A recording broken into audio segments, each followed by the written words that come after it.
Some of you have been listening to us for a while, and we've been talking for a long time about this emotional guidance scale.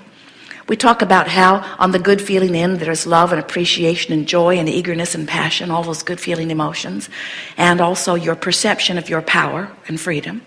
And on the other end are really bad feeling emotions like depression or despair or fear, and your perception of disempowerment, and of course everything in between. And sometimes you get the feeling that we're so wanting you to be up in this good feeling vibration that you should do everything you can to get there, and we say, problem with that thought is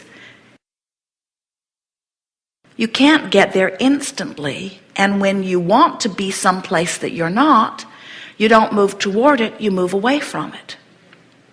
In other words, picture yourself taking your boat down to the river's edge. It's a wonderful analogy. Some of you have heard it from us many times before, but it is the best picture of how this all fits together that we can find for you. You take your raft down to the river, you have your oars already in it, and most of you, dear beloved human friends, turn your raft upstream and begin paddling very hard against the current. And we say, why not turn and go with the current? And you say, oh, that just seems lazy. Anybody could do that, and everybody that I see that's amounting to anything is paddling upstream like me. We're quite good at it, watch. And we say, yes, we see that you're good at it. We see that you have crafted your boat carefully and that you've contoured your oars and that you've built your muscles. We understand that you're getting good at fighting the current, but our question to you is, how long can you keep it up? And you say, I don't know, but I'm willing to try to find out. And we say, but why not just turn and go with the current? And you say, because all of the people who amount to anything are trying.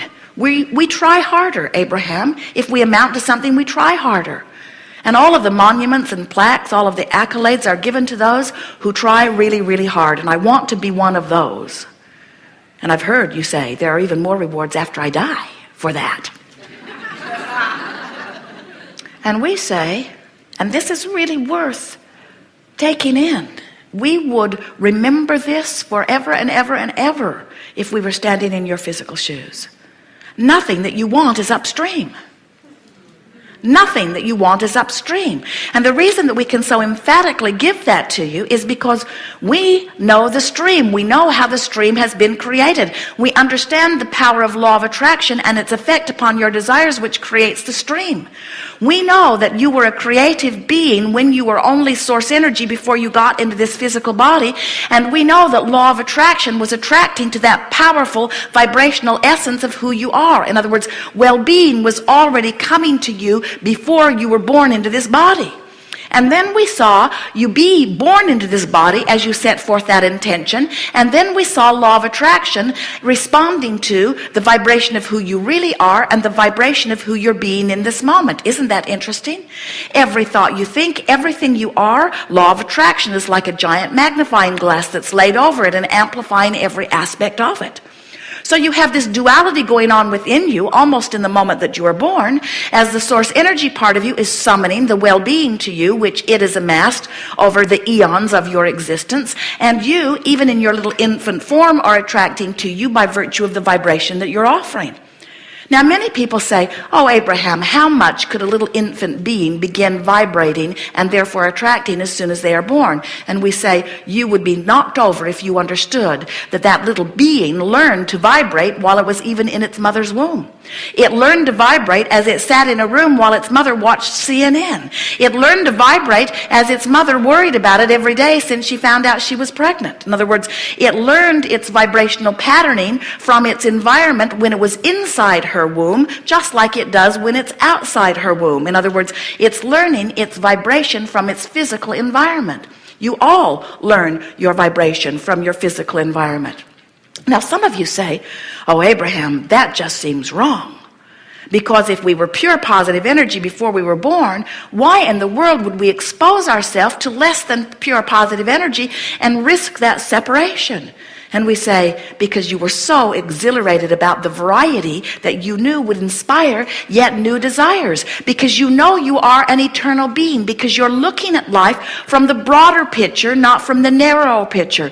Because you know that being out here on the leading edge of thought and being exposed to the contrast would cause you to come to new preferences. And you knew that the broader, most significant inner being, eternal part of you would then become that new idea that you had carved out, and you saw no risk whatsoever. And anyway, you said, the physical part of me will have access to knowing where the non-physical part of me is always going, because the non-physical part of me is dominant, and the non-physical part of me, law of attraction, is responding to me, and the non-physical part of me will feel really, really good. So if anyone wants to feel good and they just reach for the thoughts that feel good, they can easily become a vibrational match to who they are becoming.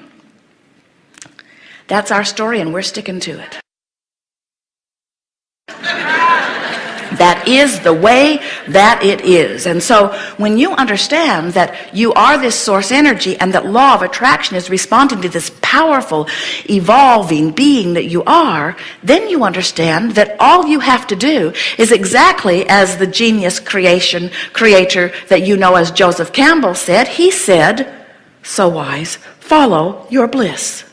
Follow your bliss. Which means follow the vibrational patterns of that broader part of you. Some of you say, from where I stand, I can't get a whiff of bliss. Hard to get on the trail of that. And we say, we get that. As we talk about all these good feeling emotions when you're feeling bad, we're just annoying. So we would like you to leave this gathering today remembering two things. Nothing you want is upstream, and there really is only one emotion that you ever need to reach for. And let's give it, this powerful emotion, one word that you will always remember. Let's call it the emotion of relief. Because you really, from your despair, don't have the choice of appreciation, vibrationally too far apart. From your doubt, you really don't have access to the vibration of belief. It's too far apart. When you are facing the reality that makes you feel fear, you really do not have access to the vibration of appreciation and well-being. They're too far apart. But no matter where you are on the emotional scale, you have access to the feeling and emotion of relief. So you could say, and you'd be accurate to say it, from where I am, I only have two choices: worse or better. Feeling a little worse, feeling a little better. So now imagine this stream. Jerry and Esther went whitewater rafting a few weeks ago, and they got a close-up look at a very fast-moving stream in Colorado, a river, a Class 4 river.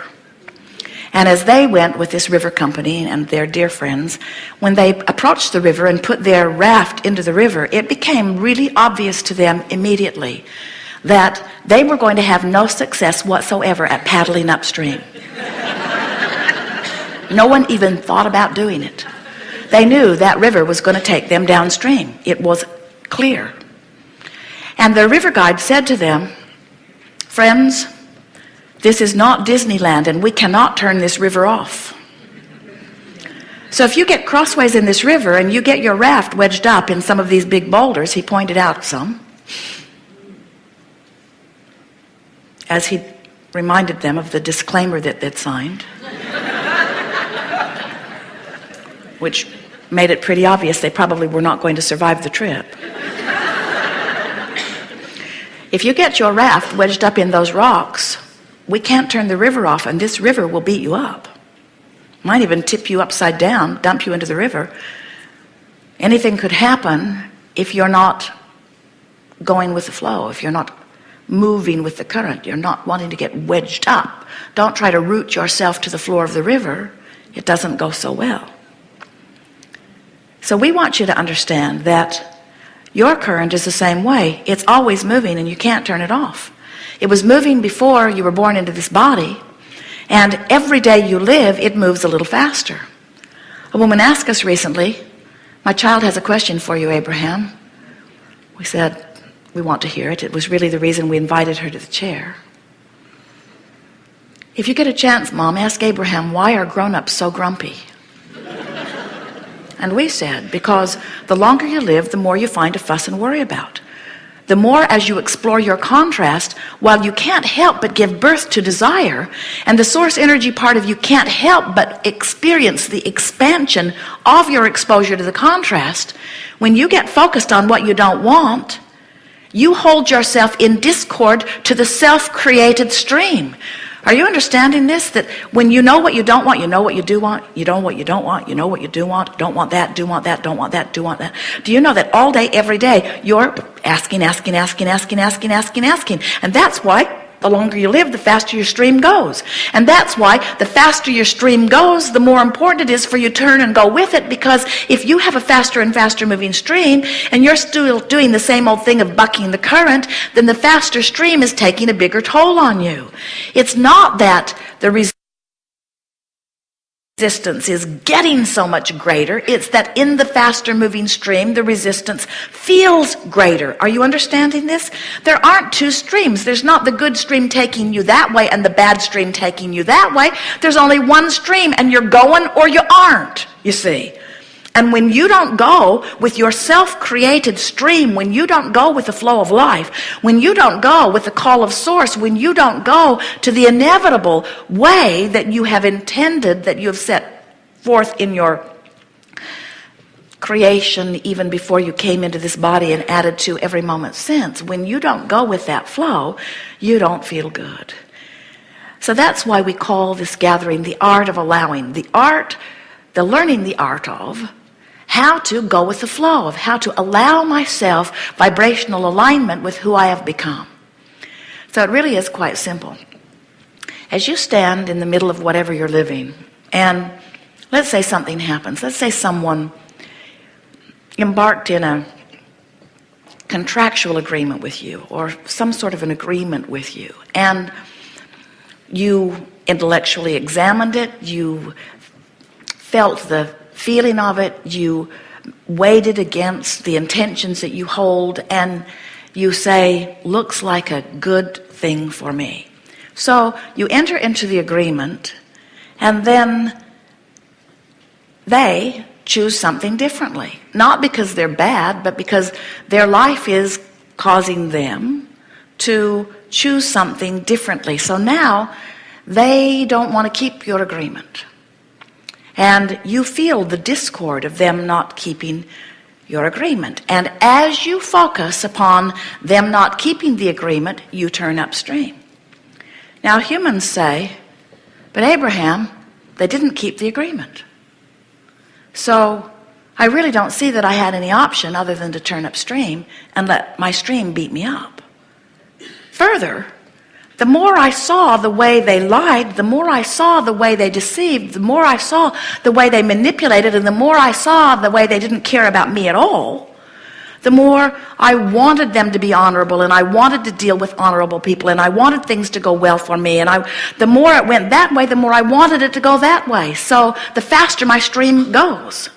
And we say, it's interesting how right in the middle of something that you don't like, you get your stream going faster, and the more you don't like it, the more your own stream beats you up.